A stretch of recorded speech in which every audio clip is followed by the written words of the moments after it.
Welcome everyone to Key Insights, where we look at challenges, opportunities and strategies for independent retirees.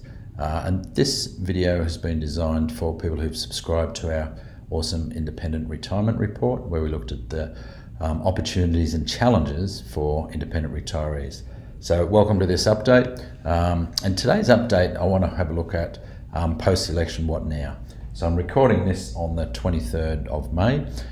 So it's a few days after the election, and obviously it was a good result. So for all of my friends and clients and subscribers here who are independent retirees who put the time and effort in to do lobbying around that, congratulations. It's one of the best examples of lobbying I've seen. To my friends at the Association of Independent Retirees, what a great job you guys did, along with other people involved, and happy to have been part of helping that. So what a great result. So I want to have a look today at our initial reactions, but then once that's over, what next for independent retirees in terms of managing their money.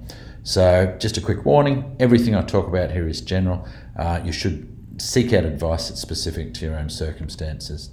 So initial reaction, yeah, let's celebrate. We definitely dodged a bullet. As I'm going to look at in a minute, there was a lot of potentially bad policy, and I think there's a massive amount of relief, and we've seen that with the share markets rallying since then. Now, share markets will get back to normal pretty quickly and start looking at other things, but it's certainly good to see. So before I talk about what next, I just want to talk about the bullet that we dodged. So, and I'll just get all these up and then walk through them one by one. Sorry, just going back. So this wasn't just the franking credits, but there was stuff here that affected anyone trying to get ahead, from the increase in capital gains tax by halving the discount, the elimination of negative gearing, except for new properties, removal of personal contributions, removal of 25,000 catch-up contributions, reducing the non-concessional cap, family trust being taxed, extra super tax for those that are earning higher, removal, of course, of the big one for many of you guys, the removal of franking credit refund, the blocking of the removal of work. These are things that they blocked previously, and hopefully there's a chance they'll come back. So you still do have to meet a work test above 65.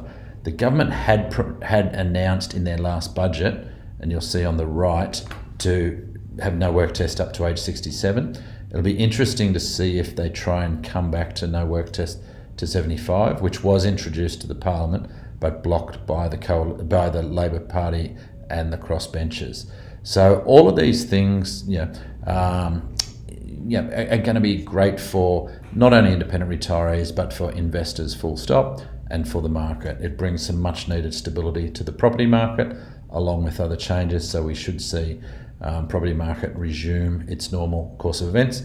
People always go on a bit of a buying strike or investment strike before an election as they wait to see what's going to happen.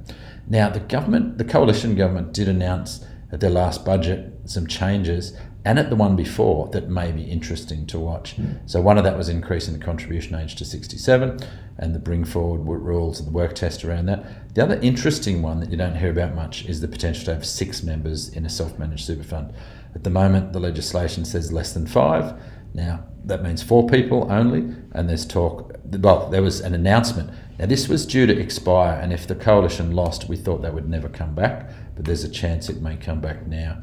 And also announced in that last budget was potential to make spouse contributions up to age 74.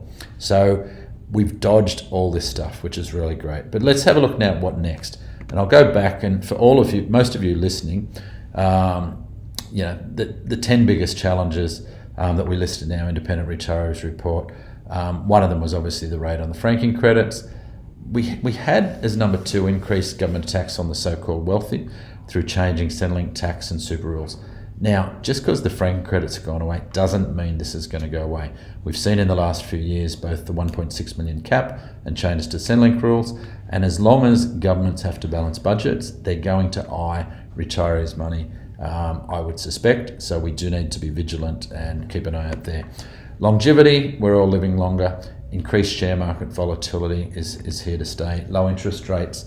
It was only a couple of days ago, post the election, that the RBA governor pretty much gave away that he's likely to lower interest rates at the next meeting, and was just checking 10-year government bond rates in Australia are 1.8%. So that's telling us interest rates are likely to be low for a long time. That's leading people to put money in the share market, so we need to be very careful about that. Increased media negativity, short-term focus, none of that's going away. Increased complexity of managing super investments, none of that's going away. And for some people as they age, declining health and mental focus hampers their ability to look after their money. And obviously that leads to what happens if something happens to me. Would your spouse be okay in managing their investments? And who do you trust in the wake of the Royal Commission? So out of those 10 big challenges that we identified in the report, only one has gone away. So still plenty of challenges for independent retirees. It's still the most challenging time that I've seen. And so we still need to look at the strategies. Now I've put a reminder up there. You might be wondering why it says up there, John Howard, never GST. You'll recall once John Newson lost the unlosable election and John Howard took over, while in opposition he said the coalition would never ever introduce a GST. Now of course once they got in power, that's exactly what they did. So don't necessarily believe either party if they say they're never going to ever look at franking credits and other things regarding your super. Some commentators are saying that's never going to come back in this lifetime. But I think, just reading between the lines and looking at early comments from Labor, it's always going to be there. And it may come up and there may be limits, there may be changes to the rules, but let's hope not. But it's something still need to be vigilant. So let's have a look at some of those opportunities and strategies, and I'll just get them all up. I'm not going to go through them in detail, but they were designed, and there's only one off the list, potentially.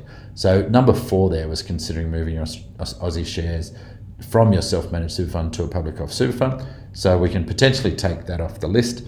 Although for some that are getting sick of super fund admin, that still might be on the list. So all these other ones, which are making sure you have advice, continue to have good quality expert advice, considering the home downsize, the share market exposure, increased diversification with low-cost ETFs, potentially a liquidity bucket strategy, which I've talked about in other videos, focusing on total return, not just income.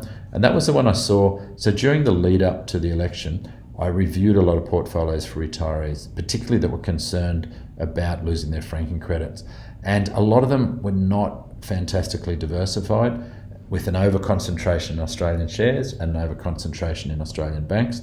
And that still is an issue and a risk, particularly if we have slowly declining bank profitability, which we would expect. And don't get me wrong, that's not going to happen in a hurry, but it's unlikely that the banks will grow like they had in the last 20 to 30 years with government pressure, market pressure from disruption and other things. So all these other issues, thorough estate planning review, in also doing reviews for people on the frank credits. We looked at a lot of super fund potential tax bills on your death, and there's a lot of potential tax to be paid if you don't plan carefully. So I would still recommend looking at all of these things. And from 9 onwards, exploring the option of spending more money, doing a proper calculation of how much you could spend, and so on for the others, which you can see there. Now, they're all just potential tools. They're not something that any one person would do all of those, but there may be some that are suitable. So after you celebrate this election, dodging the bullet, back to making sure you get the most out of your money. Some of you will have been to our seminar on how to get all this stuff done, how to actually make more money and have more money in retirement. We're running another one, and you'll see that invitation come out. If you've been to the first one, you don't need to come to this one. It's the same seminar. There's just one thing off the agenda around the franking credits, but certainly send your friends along or others welcome. And if you've been considering looking at your whole setup, we'd also love to be part. We can help you with that as well. So please yell out. For those of you that I've seen since we started doing this, we'll be in touch shortly to talk about where to from here. But in the meantime, enjoy the election result. I'll leave you with a wrap, which basically is making sure, what's your plan? Do you have a high level of confidence in your strategy, your investments and your advisor? And if not, we'd love to talk to you. If you'd like some help, reach out, give us a call, jump onto the website, and I look forward to talking to you or seeing you at some stage. As always, feel free to drop me an email if you enjoy these, or if you have anything that you'd like me to talk about in these key insights. I will be going on with some of the other strategies over the coming months.